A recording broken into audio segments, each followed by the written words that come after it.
Stepney, the Bluebell engine, was busy talking to the other engines. It was his first visit to their railway, and he was having a splendid time. "You are very lucky engines," he said. "Your line has got everything. It's long enough to give you a good run, and you have plenty of passengers."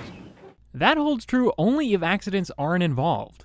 With all the derailments and silly shenanigans these engines have gotten into, it's quite a feat Top Hat's railway is still going. However, being that Stepney hasn't done a whole lot other than his branch line, his view is understandable. One thing he missed the most were trucks, which then gave Percy the idea to share his workload with him. Their drivers agreed, and the two engines set off.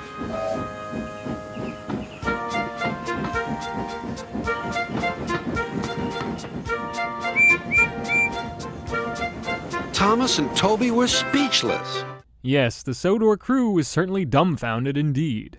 I love Thomas and Toby's face. Their reactions say to me, "Is he looking to fall off the rails? What's the matter with this guy?" Just like Duck, Stepney was an engine who made things work like they should. If anything, I would expect two types of attitudes towards that. The first being other engines could become jealous of Stepney's talent, or they just try to let him do all the work. But even Stepney wasn't ready for what came next. Ahead was a cricket field. The game had just begun. Stepney and his driver had to wait at a signal. The batsman hit the ball. It flew high into the sky toward Stepney's train. Went the ball into a car, but neither driver nor fireman heard it. And before anyone could react, Stepney started off again, leaving the sportsman behind. However, the cricket players were not giving up. Instead, they started up their own vehicle named Carolin and decided to race after the train. And hello, Bulgy. So nice to see you in the background over there. Wonder whether or not we're gonna get a zoom up on him. Nah, probably not. He's just a part of the set now. Stepney wasn't hurrying. Caroline soon came up behind.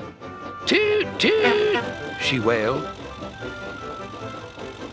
The players shouted, but Stepney was still too far away for his driver and fireman to see or hear properly. Gee, this scenario feels awfully familiar. Let's see. Yes, how about Birdie's Chase from Season 2? Yeah, not that different now, is it? A car chases down a train for the sake of misplaced cargo. Instead, this situation involves a cricket ball, not passengers. Unfortunately, to Caroline's dismay, Stepney's crew thought they were trying to race them, which only led them to speed up. "I shouldn't be treated like this," She grumbled. "This pace is too hot for my system. It'll fuse all my circuits." Poor Caroline is right. There's nothing worse than being misunderstood for the wrong reason. She's certainly not the vehicle for high-octane work. Heck, even Birdie wasn't, so that makes her predicament all the more dire. Even when Caroline didn't think she was going to continue chasing Stepney, her driver made her do otherwise. Stepney was already there when Caroline cluttered in. "We need our ball back," Cried the players, and explained everything. The ball was nestled under some straw in the third car from the van. At least someone knew where it was. Imagine if the ball never made it into the truck and the players just chased down Stepney for no reason, when instead it just flew over the train onto the other side of the bridge. What a stupid waste of time and gas. Even with being right though, Caroline was in no shape to head back to the game by herself. Did I not say she was not fit for such a hard drive? Way to go, you dunderheads. Thankfully, they got a ride back from the only engine available.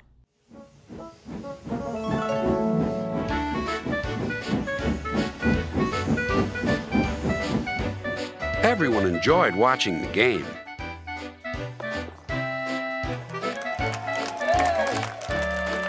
Even Caroline was pleased. She doesn't think trains silly now. They have their uses. They can save wear and tear on a poor car's wheel. Sure, if they get a lift. This was an average episode, mostly because it doesn't do much for anyone. Stepney is again in this story, but only has the start of the narrative. After that, it shifts to Caroline, which isn't a bad character, but just wrong timing. We, the audience, learn Stepney enjoys the Sodor Railway, but that's about it. Other than him moving trucks around, no problem. The reaction faces from Toby and Thomas are still hilarious. But as for Caroline, she's just an out-of-nowhere character. And as I said before, the setup to this story in several ways is a copy of Birdie's Chase. But here we have nothing to really get behind when it comes to Caroline. At least other than she being old and having to be put through such a ruckus for a silly cricket ball. Birdie we got to see develop with Thomas, and seeing him try to get Thomas's passengers to Edward was really a rewarding experience. Here it's just, yay, they watch a ball game. I thought Stepney liked taking long runs, not watching cricket games. For music, there were 3 themes played. The first major one was Stepney's busy theme, when he begins hauling around Percy's trucks. Then there's the chase theme as Caroline goes after Stepney. And lastly is Stepney's original theme as he brings the players back to the field. All good cues. For locations, we got a mix of sets for this entry. Some completely new, while others old, but new as well, oddly enough.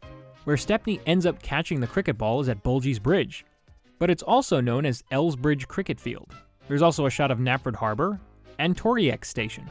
For the areas that are old but are now new, are the layouts to 2 places. The first is Hackenbeck Tunnel, which is when Caroline goes over it to meet Stepney. But what's different is that it does not have the same look from that of Season 1.